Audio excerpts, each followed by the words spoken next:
बहुत बहुत सबको धन्यवाद। आज मैंने लाइव पर आने हेतु पूर्व में ही सूचना दिया था, लेकिन कुछ तकनीकी कारण से हम लोग 15-20 मिनट विलम्ब हो चुके हैं। बावजूद इसके हम लोग लाइव पर अवेलेबल हैं।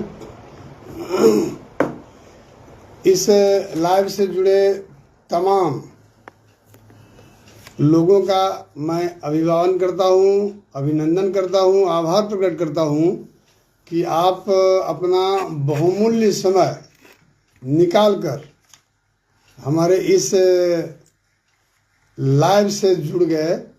जिस लाइव फेसबुक लाइव का हमारा नाम है सीधी बात एडवोकेट रामलखन प्रसाद यादव के साथ, और यूट्यूब चैनल भी हमारा यह है। इस पर प्रत्येक रविवार को हम लोग आते हैं, कोशिश करते हैं कि लोगों तक हर वैसी जानकारी पहुंचाएं जो कानून सम्मत हो और लोगों को कुछ न कुछ इससे अनुभव हो जाए, कुछ न कुछ जानकारी मिल जाए, ताकि कठिनाई किसी के सामने नहीं आवे। तो मैं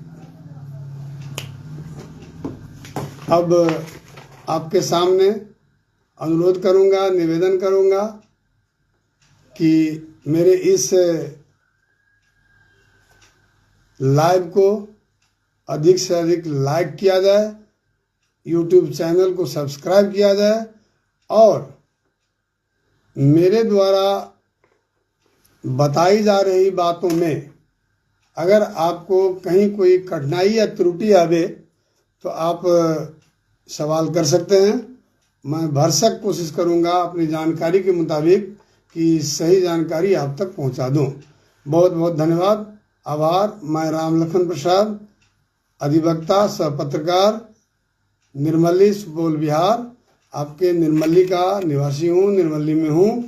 अब हम शुरू करते हैं। हमारे सामने कई दर्शकगण हैं, श्रोतागण हैं, विद्वान सब हैं। उन लोगों का कुछ सवाल है जो अचानक आके पहुंचे सवाल के लिए। मैंने अपना इन लोगों से कहा कि ठीक है, सवाल किया जाए। तो अब ये लोग जानना चाहेंगे, क्या कहते हैं, इस पर हम लोग बोलेंगे। सर, अभी हम लोग एडवोकेट श्री रामलखन प्रसाद यादव जी के समक्ष उपस्थित हैं। सर, आपसे एक बात हम लोग जानना चाहते हैं कि सरकार ने सूचना अधिकार कानून कब बनाया, जिससे जनता को कितनी लाभ मिलेगी, इसके बारे में हम लोग को विशिष्ट जानकारी चाहिए सर आपसे। आप ओम प्रकाश जी बहुत अच्छा सवाल किए हैं कि सूचना का अधिकार क्या है और इस सूचना के अधिकार के लागू करने के पीछे सरकार की मंशा क्या थी, और इसके लागू होने के बाद लोगों को अब तक किस तरह की कितनी लाभ मिल चुकी है। बहुत अच्छा सवाल है, इसके लिए आपको धन्यवाद। जहाँ तक मेरी जानकारी में कि पूरे देश में सूचना का अधिकार लागू करने के लिए सेंट्रल गवर्नमेंट आपको 2005 में इसे शुरू किया, और इसे देश के विभिन्न राज्यों में लागू किया गया। अपने बिहार में ये 2006 में ये पूर्ण रूप से संचालित हो गया और इस पर कार्रवाई शुरू हो गई, लोग अपना कार्य शुरू कर दिए। तो सूचना का अधिकार अधिनियम निश्चित रूप से जनता के हित की बात है, और अधिकारियों के लिए या विभिन्न संस्थान वैसे जिसमें सरकारी राशि से संबद्धता हो, उनके लिए परेशानी का कारण तो जरूर है, लेकिन समझा जाए तो कोई परेशानी नहीं है। सूचना का अधिकार हर जनता को लेने का अधिकार है। किसी भी बात को ढक के रखना ये सही नहीं है, लेकिन ढक के भी रखना है। आप वही सूचना मांग सकते हैं जिस सूचना के लिए आप अधिकृत हैं। तो ये आपको कानूनी किताब जो है सूचना का अधिकार अधिनियम जो 2005 में बना, उसमें आपको सब कुछ क्लियर मिलेगा। किस तरह की सूचना आपको अधिकारी देंगे, किस तरह की सूचना आप प्राप्त कर सकते हैं जिसके आप अपना अधिकारी हैं, और कौन सी सूचना आपको नहीं देंगे, ये भी इसी एक्ट में लिखा हुआ है। तो इसको समझने का है, परखने का है, हम लोगों को जानने का है कि क्या लेना है क्या नहीं लेना है, अधिकारी क्या देने से हिचक रहे हैं और क्यों नहीं दे रहे हैं, सब कुछ का प्रोविजन किया गया है। हम कहना चाहेंगे कि सूचना का अधिकार अधिनियम 2005 में ये बना, अपने बिहार में 2006 में लागू हुआ है। इस अधिनियम अंतर्गत कुल 31 धाराएं हैं। 31 धाराओं को अगर बढ़िया से हम पढ़े लिखे लोग एक बार या दो बार पढ़ लेते हैं तो कोई कठिनाई नहीं रहेगी कि हमको किस तरह का सूचना सरकारी प्रतिष्ठान से, कार्यालयों से प्राप्त करना है और किस तरह का सूचना हमें नहीं मांगना है। तो ये एक अध्ययन की बात है, उसको देखना पड़ेगा, पढ़ लेना पड़ेगा। केवल फॉर्म भर के दे देने से सूचना का आपको तामीला कर देगा अधिकारी, ऐसा संभव नहीं है। उसका कुछ नियम है, कुछ तरीका है। क्या तरीका है? तो ये अध्याय है आपको 2 है। उस सूचना का अधिकार जो है ना, लोक प्राधिकारों के लिए बाध्यताएं होती है। जो अधिकारी हैं सरकारी प्रतिष्ठान के, चाहे प्रखंड कार्यालय हो, अनुमंडल हो, जिला कार्यालय हो या राज्य सरकार के कोई अन्य कार्यालय हो, उनके लिए अध्याय 2 में ये प्रावधान किया गया है जो बाध्यता है उनको कि सूचना हमको किसी नागरिक के द्वारा मांगे जाने पर देना है। लेकिन सूचना देना है कैसे? तो उसी 31 धाराओं के अंदर भी कुछ धाराएं हैं जिस धारा के तहत अगर आप सूचना नहीं मांग रहे हैं तो आपको उस सूचना का उधर से जवाब नहीं आएगा। इसके लिए हम लोग को सोचना पड़ेगा, देखना पड़ेगा। अब हम इसको स्पष्ट रूप से कहना चाहेंगे कि सूचना के अधिकार अधिनियम में हम लोग मूल तौर पर एक पोस्टल ऑर्डर या नॉन जुडिशियल स्टाम्प 10 रुपये का लगाते हैं, फॉर्म भर के कार्यालय में दे दिए, हमको ये चाहिए। लेकिन इसके भी जड़ में आपको जाने की जरूरत है। 10 रुपये नगद लेने का भी प्रोविजन कार्यालय में है, आपको रसीद काट के देगा। अगर आपको पोस्टल ऑर्डर नहीं मिले, नॉन जुडिशियल स्टाम्प नहीं मिले, तो आप उस कार्यालय के लोक सूचना के अधिकारी हैं उनके यहाँ आप राशि जमा कर आप उस फॉर्म को फिलअप करा सकते हैं। इसके बाद आपके द्वारा जो सूचना मांगा गया है उसमें बाध्यताएं हैं। आपको लोक सूचना अधिकारियों का जो ये अपना प्रतिष्ठान है उसका धारा 6 है। लोक सूचना अधिकार के धारा 6 अंतर्गत आपको हर राज्य, हर क्षेत्र, हर परगना में भाषाएं अलग अलग है।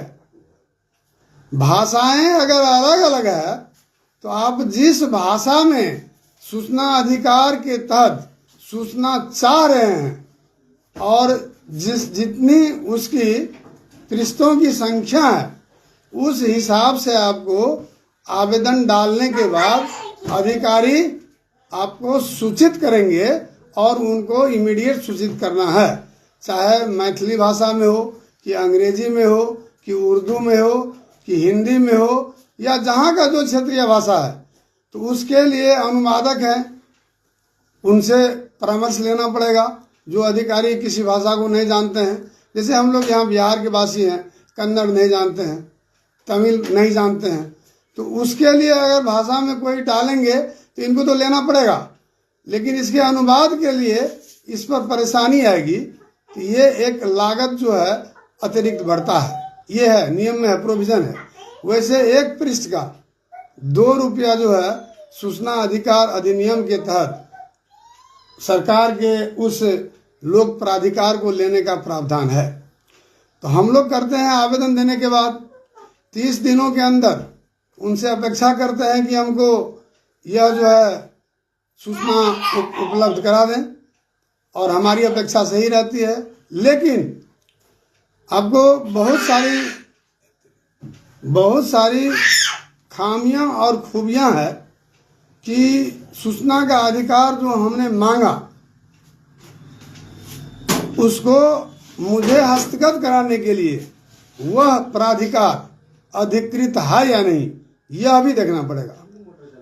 धारा आपको एक 8 है, उस धारा 8 में आप देखेंगे कि कौन सी सूचना आपको लेने का अधिकार नहीं है और आपको वह लोक प्राधिकार सूचना देने से अपने आप को अलग रखेगा।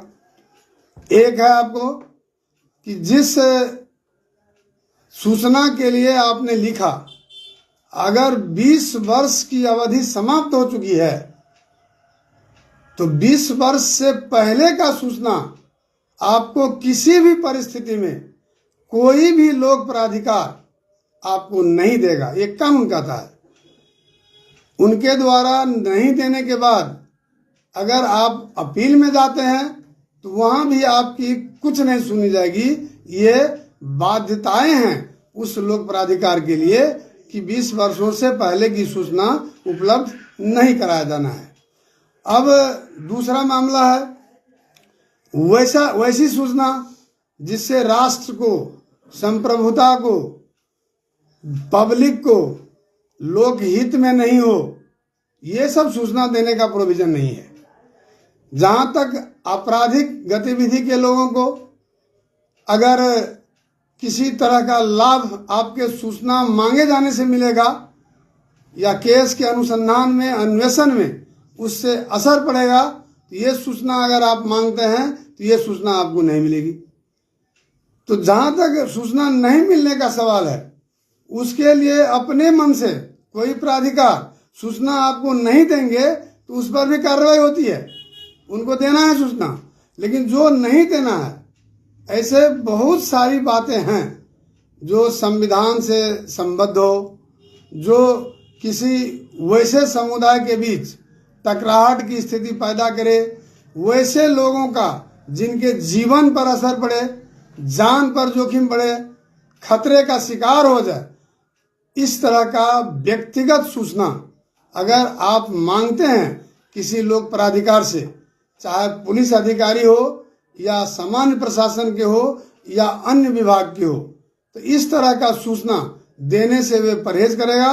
और उनको चाहिए, उस प्राधिकार को, कि 30 दिनों का इंतजार वो नहीं करे। उनको इमीडिएट धारा 8 और 9 जिसके तहत उनको सूचना नहीं देना है, तो प्रपत्र 4 है, प्रपत्र 4, उसमें उनको लिख के दे देना है कि इस तरह की बाध्यताएं हैं, यह सूचना हम उपलब्ध नहीं करा सकते हैं। तो अधिकारी को भी इसे अध्ययन करना चाहिए कि राज्य सरकार या केंद्र सरकार यह जो अधिनियम बनाई जनता के हित के लिए, तो उनको सुस्पष्ट और अच्छी जानकारी, अच्छी बात समय पर देना है। कुछ ऐसी भी सूचनाएं हैं जिसे उस लोक प्राधिकार को 48 घंटे के अंदर देना है, जिससे आदमी के जीवन पर असर पड़ रहा हो और उस सूचना अधिकार उसका एक बाधक हो, जिससे कि उनको लाभ मिलेगा और जिससे लोकहित में कोई खतरा नहीं है, तो इसे 48 घंटा के अंदर लोक प्राधिकार को सूचना हस्तगत करा देना है। इसमें कोई दो मत नहीं है। इसके लिए भी अधिकारी इसको बढ़िया से नहीं समझ पा रहे हैं कि अध्ययन नहीं कर पा रहे हैं, कि इसको उदासीनता की स्थिति से देखते हैं, तो ये तो अधिकारियों के अपने मन और विवेक पर है। तो ये अगर नहीं सुनते हैं लोकल में, तो उसके लिए राज्य सूचना आयोग है, वहाँ के आयुक्त हैं, उसके ऊपर आपको केंद्र सूचना आयोग है, वहाँ भी केंद्रीय आयुक्त हैं। तो एक पर एक है, तो उनको देना है।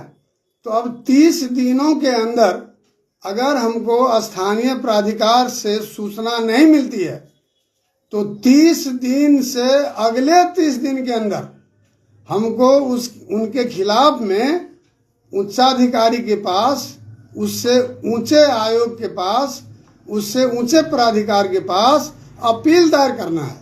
और अपील दायर करने के लिए उसकी धनराशि फिक्स्ड लिमिट है, यह भी सोचना पड़ेगा। आप 10 रुपये के पोस्टल ऑर्डर पर लंबी चौड़ी आप जानकारी लेना चाहेंगे, भर देंगे, तो इससे वो नहीं होगा, इससे भी आवेदन हमारा रिजेक्ट हो सकता है। तो इसको अध्ययन करना पड़ेगा, जानना पड़ेगा कि इस पर कितनी लागत आएगी, कितने हमको रकम जमा करने हैं, या कितने का हमको पोस्टल ऑर्डर और जुडिशियल स्टाम्प देना है, उसका फी अलग अलग है, सबका अलग अलग है। अब सवाल उठता है कि यह जो सूचना अधिकार अधिनियम है, यह किस तरह का कैसे है? तो सूचना अधिकार अधिनियम प्रत्येक कार्यालय के प्रधान, जैसे प्रखंड में प्रखंड विकास पदाधिकारी, अंचल में अंचल अधिकारी, थाना अध्यक्ष, उनसे आप सूचना प्रथम बार मांग सकते हैं। अगर वो प्राधिकारी सूचना देने से, प्राधिकार से नहीं समझते हैं उचित, या टाइम पास कर देते हैं, या आपको यह भी लिखित नहीं देते हैं कि हम इस बाध्यता के कारण हम नहीं दे पाएंगे, तो उसके लिए अपीलेट कोर्ट है अनुमंडल में। अभी निर्मली के LRDC इस फाइल को देखते हैं, वहाँ अपील होता है, तो उसके लिए प्रोविजन है। वहाँ वो नहीं करेंगे तो फिर राज्य आयोग में जाएगा। जैसे हॉस्पिटल है, हॉस्पिटल से भी अगर आपको उस तरह की कठिनाई हो रही है जिस कठिनाई से लोक हित में असर पड़ता हो, तो आप अस्पताल से भी उसके जो सुपरिंटेंडेंट हैं, उनके जो प्रभारी हैं, वो प्राधिकार होते हैं, उनसे आप लोक सूचना अधिकार कानून के तहत सूचना मांग सकते हैं। और उनको जो व्यक्तिगत सूचना नहीं है, जो किसी खास व्यक्ति विशेष के व्यक्तिगत व्यवस्था से जुड़ा नहीं है, तो उनको सूचना देना पड़ेगा। अगर आप सूचना व्यक्तिगत मांगते हैं, जैसे कोई नौकरी कर रहे हैं, सरकारी सेवा में है, आप मांगेंगे कि उनका जो है हमें इस सूचना अधिकार अधिनियम के तहत कौन पुस्तिका कहा जाता है, सेवा पुस्तिका, सेवा पुस्तिका मांगते हैं, तो ये सेवा पुस्तिका आप, ये जो सूचना का अधिकार है, हर विभाग जो सरकारी राशि से संबद्ध है, वहां से हम ले सकते हैं सूचना का अधिकार। और जितनी बातें आपने सुन ली, उससे आगे बताते हैं कि ये सूचना का अधिकार के लिए प्राधिकार का गठन कैसे होता है। जैसे केंद्रीय सूचना का अधिकार केंद्र स्तर पर जब गठित होती है, तो इसमें 3 मुख्य लोग सदस्य होते हैं, जिनके रिकमेंडेशन पर भारत के राष्ट्रपति के द्वारा इसे गठित किया जाता है। जिस गठन में भारत के प्रधानमंत्री, भारत के लोकसभा में विपक्षी दल के नेता, विरोधी दल के नेता, और प्रधानमंत्री द्वारा किसी एक मंत्री जिन्हें नामित किया गया है, वो, ये 3 लोगों के विचार से, 3 लोगों के आपसी सामंजस्यता से, सौहार्दपूर्ण वातावरण में ये आयुक्त का और उस कमेटी का गठन होता है, जिसमें अधिक से अधिक 10 सदस्य होते हैं। और ये राष्ट्रपति महोदय के पास जाने के बाद उनकी जब स्वीकृति हो जाती है, तो ये केंद्रीय स्तर पर ये लागू हो जाता है। लेकिन उसमें ये दिक्कत है कि 65 वर्ष से कम उम्र के लोग ही उसके सदस्य और अधिकारी हो सकते हैं। 65 वर्ष अगर पूरी हो गई तो वो उस पद पर नहीं रह सकेंगे, न जा सकेंगे। दूसरी बाध्यता है, अगर किसी सदन के सदस्य हैं, लोकसभा के या राज्यसभा के, तो वो उसके न सदस्य हो सकते हैं, न राष्ट्रीय स्तर पर आयुक्त के पद पर बैठ सकते हैं। अब इसी स्तर से हर राज्य सरकार अपने राज्य में भी राज्य स्तरीय ये एक आयुक्त कमेटी का गठन किया है, राज्य आयोग। उसके गठन के लिए भी इसी तरह की प्रक्रिया है। मुख्यमंत्री जो सत्तासीन है, विपक्षी दल के जो नेता हैं और एक नामित मंत्री जो मुख्यमंत्री द्वारा नामित होंगे, वो हैं यही तीनों मिलके। ठीक जिस तरह सेंट्रल गवर्नमेंट के यहाँ होता है, उसी तरह से राज्य सरकार के यहाँ भी राज्य स्तरीय इस कमेटी की गठन होती है और उसकी मान्यता जो है माननीय गवर्नर के हस्ताक्षर के बाद वो जो है सर्कुलेट हो जाता है और इसका कार्यकाल 5 वर्षों का होता है। 5 वर्ष पूर्ण होते ही यह कमेटी जो है स्वतः कार्य सेवा से समाप्त हो जाती है, स्वतः जो है वो खंडित हो जाती है। तो ये आपको स्थानीय स्तर से राज्य स्तर तक, राज्य स्तर से केंद्र स्तर तक ये लगी हुई है, सब कुछ का दायरा लगा हुआ है।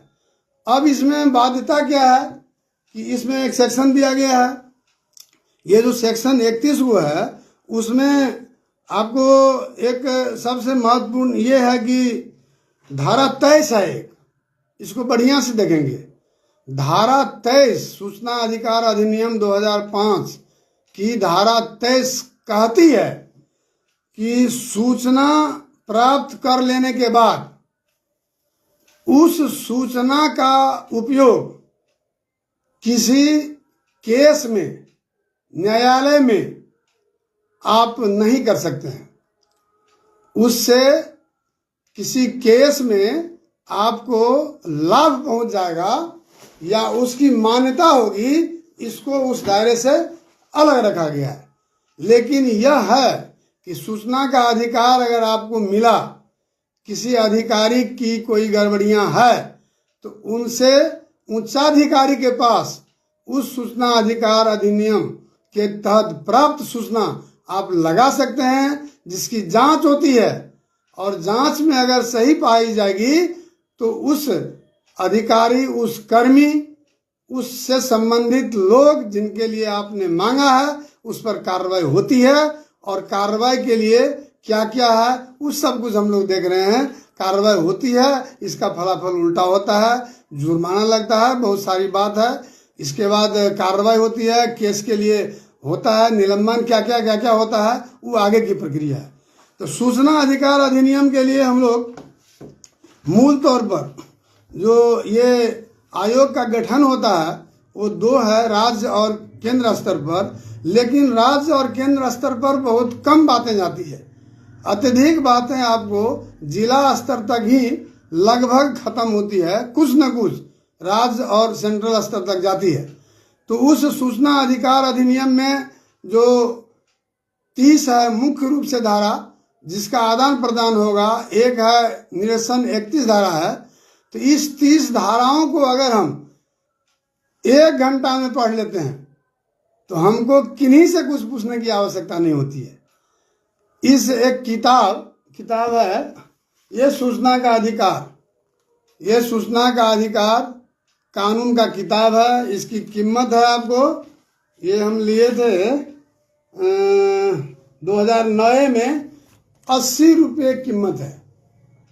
तो एक किताब अगर हर घर के लोग अगर ले लेते हैं तो एक किताब से सभी लोग जान लेंगे पढ़े लिखे कि क्या सूचना हमको लेना है, क्या सूचना नहीं लेना है। हम अधिकारी पर जो दोषारोपण करेंगे कि हमको सूचना नहीं दिया जा रहा है, लेकिन अधिकारी भी बाध्य हैं कि किस तरह की सूचना दिया जाना है, किस तरह की सूचना नहीं दिया जाना है। अब किसी ने 20 साल पहले का सूचना मांग दिया, वो देने का प्रोविजन नहीं है।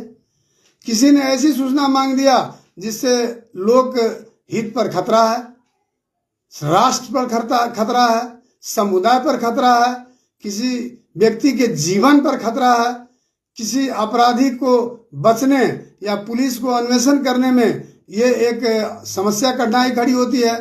तो बहुत सारी ऐसी बात है जिसका सूचना आपको नहीं दिया जाएगा। आप किसी के सिग्नेचर का सूचना मांगेंगे कि उन्होंने हस्ताक्षर किया है, उनका हस्ताक्षर का सूचना सरकारी तंत्र का हमको चाहिए, ये आपको क्यों मिलेगा? यह व्यक्तिगत मामला है।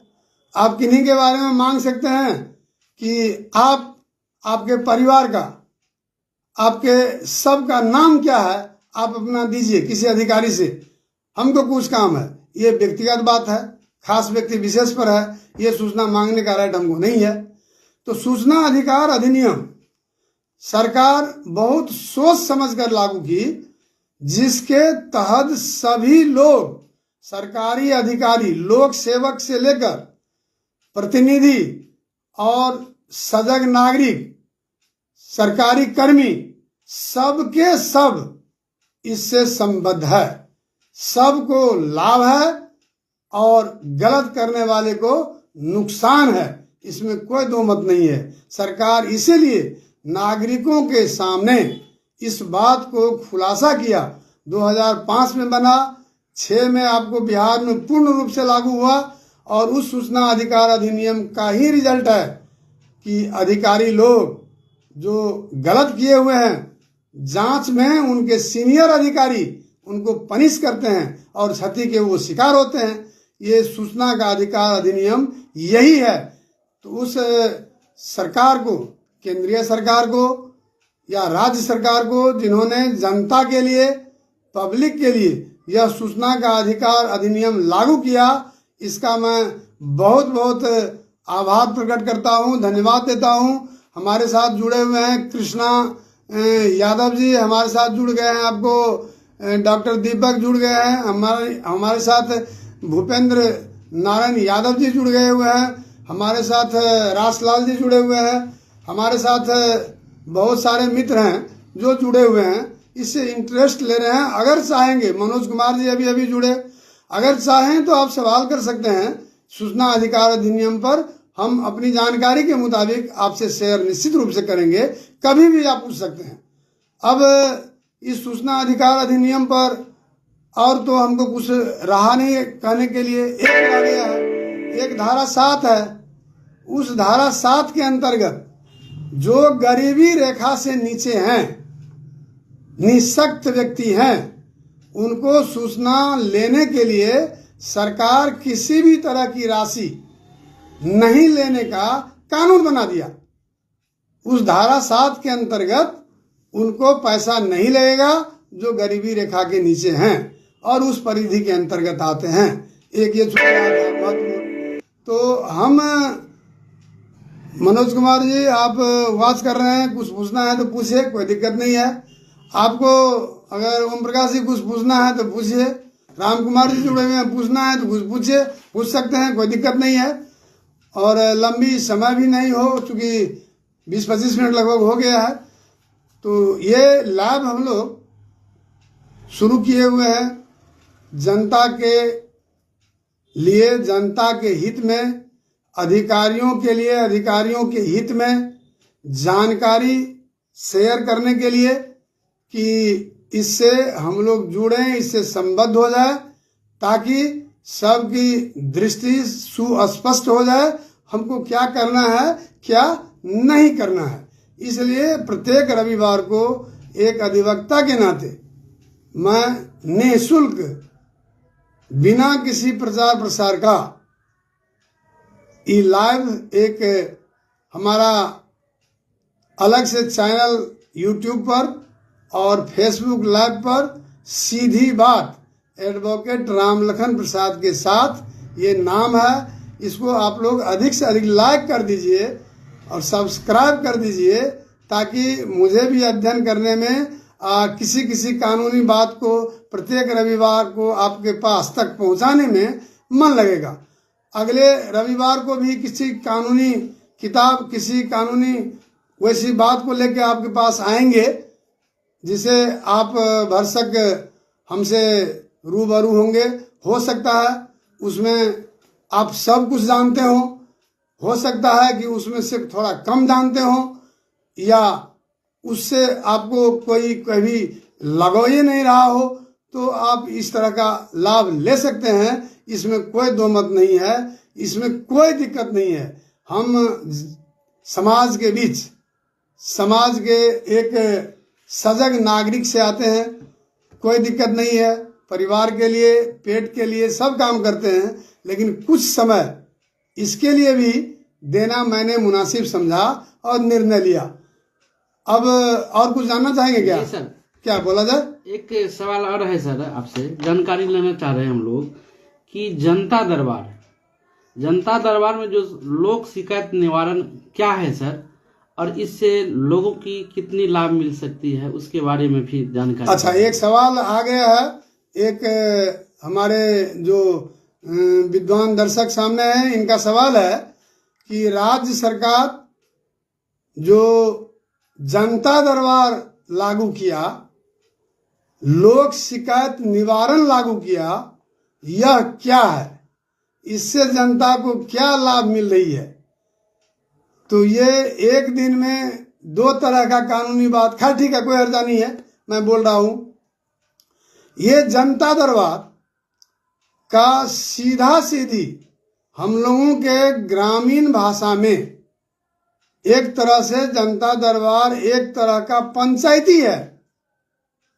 जनता दरबार जिलाधिकारी के यहाँ, जनता दरबार आरक्षी अधीक्षक के पास, जनता दरबार थाना में अंचल अधिकारी और थाना अध्यक्ष के संयुक्त समन्वय से लगती है, जहां पीड़ित पक्ष आवेदन देते हैं, अपोजिट पार्टी को इसकी सूचना दी जाती है, अपोजिट पार्टी भी आते हैं, दोनों तरफ से बात सुनी जाती है, कागज देख लिया जाता है। लेकिन इस सूचना, इस जनता दरबार से हमको व्यक्तिगत रूप से नहीं, निश्चित रूप से सार्वजनिक तौर पर यह है कि जनता दरबार से कुछ भी लिखित रूप में आपको या किसी जनता को नहीं दिया जाता है कि यह जमीनी विवाद है, यह जमीन इनकी है, मैं लिख के देता हूं या जनता दरबार लिख कर दे रही है, आप इससे हट जाएं, या उस व्यक्ति का ये है जिनको हमें सपोर्ट करना है, ऐसा लिख कर देने का प्रोविजन शायद मेरी जानकारी में जनता दरबार में नहीं है। अभिलेख खुलता है एक पंजिका में, उसमें नाम नोट होगा, उपस्थिति होगी, सब कुछ सुना जाएगा, एक डेट, एक शनिवार हो, 2 शनिवार हो। अगर अधिकारी को लगता है कि इसकी जांच हमें कराना जाना चाहिए, तो वो अधीनस्थ अधिकारी के पास उस आवेदन को फॉरवर्ड करते हैं कि जांच कर देखिए। समुचित का अर्थ है वैधानिक, कानूनी मापदंड जो तय है उसके तहत आप आवश्यक कार्रवाई करें। तो मापदंड के तहत कार्रवाई करने का निर्देश जिलाधिकारी का कि मापदंड के तहत इस व्यक्ति के इस आवेदन को जांचने के बाद कार्रवाई करें। तो जो रैयती जमीन वाला मामला है, तो उस रैयती जमीन को दखल दिलाने के लिए इस जनता दरबार के माध्यम से कोई अधिकारी प्लॉट पर नहीं जाएंगे। इसके लिए कोर्ट है, सिविल कोर्ट है, एक कोर्ट है भूमि सुधार उप समाहर्ता के पास, सक्षम प्राधिकार जिसको कहते हैं BLDR है, उसमें है भूमि विवाद निराकरण अधिनियम 2009 में बना था, उसकी धारा 4 का 1 है, उसमें क ख ग घ अंग है, तो घ रैयती जमीन के लिए है। उसमें अगर आप केस करते हैं और ज में करते हैं तो मापी के लिए है, और घ में करते हैं तो वो आपको दखल दिहानी से संबद्ध रखता है। अगर आदेश पारित होता है सक्षम प्राधिकार में विद्वान LRDC के द्वारा, गलत व्यक्ति ताकतपूर्वक बल प्रयोग कर किसी जायज लोगों का जमीन कैप्चर कर लिया है, तो ये आदेश पारित करेंगे। अगर उस आदेश को अपोजिट पार्टी नहीं मानते हैं, तो विद्वान DCLR साहब को जब तक इनके आदेश के खिलाफ में संबंधित आयुक्त महोदय के यहाँ अपील फाइल नहीं होगा, उसके पहले ये अपने स्तर से अधीनस्थ अधिकारी, चाहे अंचल अधिकारी हो, दंडाधिकारी प्रतिनियुक्त करेंगे, पर्याप्त पुलिस बल की व्यवस्था करेंगे और वैसे दबंग और बलपूर्वक कैप्चर किए गए जमीन को, जिनकी जमीन बन रही है और सच है, उनको दखल दिला देंगे। लेकिन ऐसा प्रायः एक्ट में रहने के बावजूद अधिकारी करने से हिचकते हैं। अब हिचकने के पीछे रीजन क्या है ये मैं नहीं बता सकता, लेकिन कानून है, ये चाहें तो कर सकते हैं, दखल दिला सकते हैं, इसमें कोई दो मत नहीं है। और सक्षम प्राधिकार में जो आदेश पारित होता है तो इसका अपील समाहरणालय में नहीं होगा, विद्वान अपर समाहर्ता के यहाँ, विद्वान समाहर्ता के यहाँ यह अपील नहीं होगा। इसके लिए आयुक्त कोसी प्रमंडल सहरसा, हम लोग सहरसा वाले हैं तो कोसी प्रमंडल सहरसा के आयुक्त महोदय के यहाँ सक्षम प्राधिकार के पारित आदेश के खिलाफ अपील दायर कर सकते हैं। तो ये हुआ आपको, ये लोक सूचना के तहत ही ये जनता दरबार की बात आई, ये इस तरह की बात आई। अब लोक शिकायत निवारण, लोक शिकायत निवारण कोई एक्ट से नहीं चल रहा है। राज्य सरकार जनता की हित के लिए जरूर दिया, प्रत्येक अनुमंडल में एक एक लोक शिकायत निवारण है, फिर जिला में उससे ऊंचे स्तर पर है। और मुझे लगता है कि 2-4 लाख रुपया, 5 लाख रुपया प्रत्येक माह एक लोक शिकायत निवारण कार्यालय पर सरकार की खर्च होती है। लेकिन उस पीजीआरओ साहब के पास भी बाध्यताएं हैं, 75-76 या कुछ है ऐसा, कि इसी में आप सुन सकते हैं, इसी में आप किसी अधिकारी को कार्रवाई के लिए दिशा निर्देश दे सकते हैं। लेकिन हमको लगता है कि पीजीआरओ साहब के द्वारा दिए गए आदेश पर 10% भी कार्य अगर हो जाता हो तो हमको लगता है बहुत बड़ी बात है। इसके पीछे रीज़न क्या है ये हम नहीं बता सकेंगे। या तो पीजीआरओ साहब के आदेश का अनुपालन अधिकारी करना नहीं चाहते हैं, या इसे इग्नोर करते हैं, या इसके पीछे अन्य कोई कारण हो। तो असल है कि ये जनता को एक तरह से भटकते रहने का ये लोक शिकायत निवारण, हमारे ख्याल से व्यक्तिगत राय है मेरी, कानून नहीं कहता है और न हम किन्हीं के खिलाफ बोल रहे हैं। अगर ये कानून लागू कर दिया गया, सरकार ही डिसीजन लेती है, विधानमंडल ली, इसे लागू करना है, कैबिनेट लिया, तो अगर पीजीआरओ आदेश करते हैं तो उस आदेश का अनुपालन भी सख्ती से उस अधिकारियों से सरकार को करवाना चाहिए जिस अधिकारी के पास पीजीआरओ के आदेश की कॉपी गई है। लेकिन न तो सरकार इस तरफ ध्यान देती है और न अधिकारी जो है इस पर गहराई से सोचते हैं और इसको अमल करने का प्रयास करते हैं।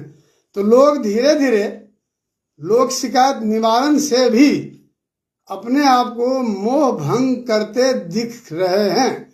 लेकिन कुछ न कुछ ऐसी परिवाद सब आ जाती है जो किसी के चढ़ा देने पर, किसी के उकसा देने पर, किसी की मर्यादा पर असर पड़े, कोई परेशान हो जाए, इस तरह के भी कुछ परिवाद दायर किए जाते हैं। जब परिवाद दायर होता है तो उसको सुनना है।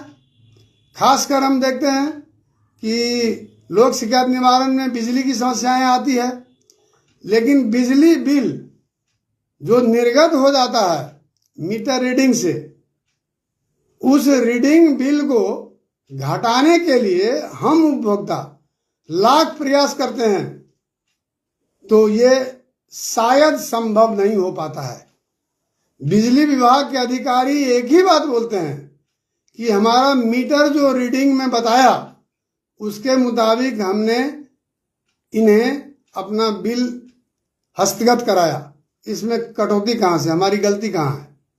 लेकिन गलती उस जगह हो जाती है बिजली अधिकारी से जब 2 महीना, 4 महीना, 6 महीना, साल भर तक कोई उपभोक्ता भुगतान नहीं करते थे और उनकी बिजली काट दी जाती थी, तब वह अगर लोक शिकायत निवारण में आते थे तो इसमें बिजली विभाग के अधिकारी और कर्मी की उदासीन नीति झलकती है। अगर भुगतान नहीं हुआ समय पर, आपको इमीडिएट उनका लाइन डिस्कनेक्ट कर देना चाहिए। अगर आप लाइन डिस्कनेक्ट नहीं किए, साल भर चलाते रहे, इसके पीछे क्या रीजन है मैं नहीं बता सकता हूं। फिर साल 2 साल के बाद आप काटे।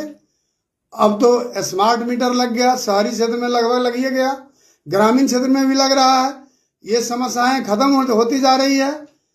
अब स्मार्ट मीटर में भी एक थोड़ी सी समस्या आई कि अत्यधिक बिल आती है। अब इसका क्या रीजन है, या तो टेक्निकल हैंड टेक्नीशियन बता सकते हैं, जानकार बता सकते हैं, हम तो नहीं बता सकते हैं।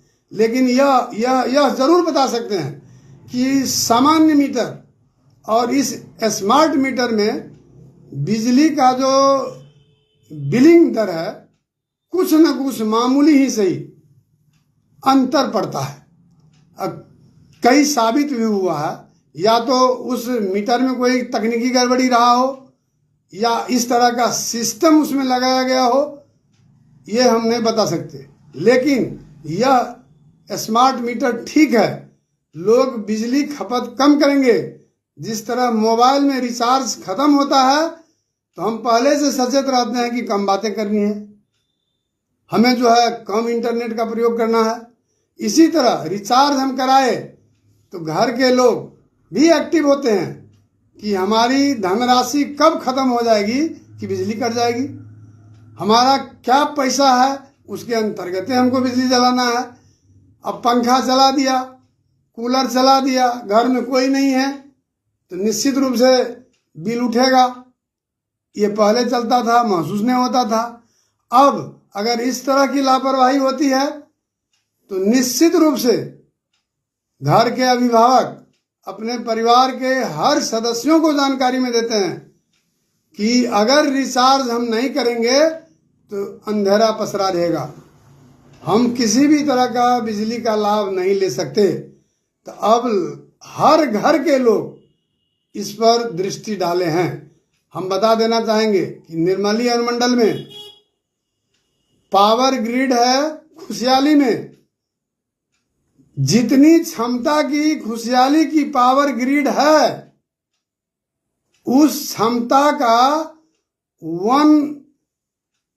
10% भी हम लोग खपत बिजली अनुमंडल में नहीं कर पाते हैं, बिजली एक्स्ट्रा रह जाती है। तो यह सब भी एक पाबंदी हुई, बेवजह बिजली खपत नहीं होती है। जितना काम हो, जितना हमारे पास आर्थिक व्यवस्था है उतना ही हम करते हैं, ये अच्छी बात है, सराहना है।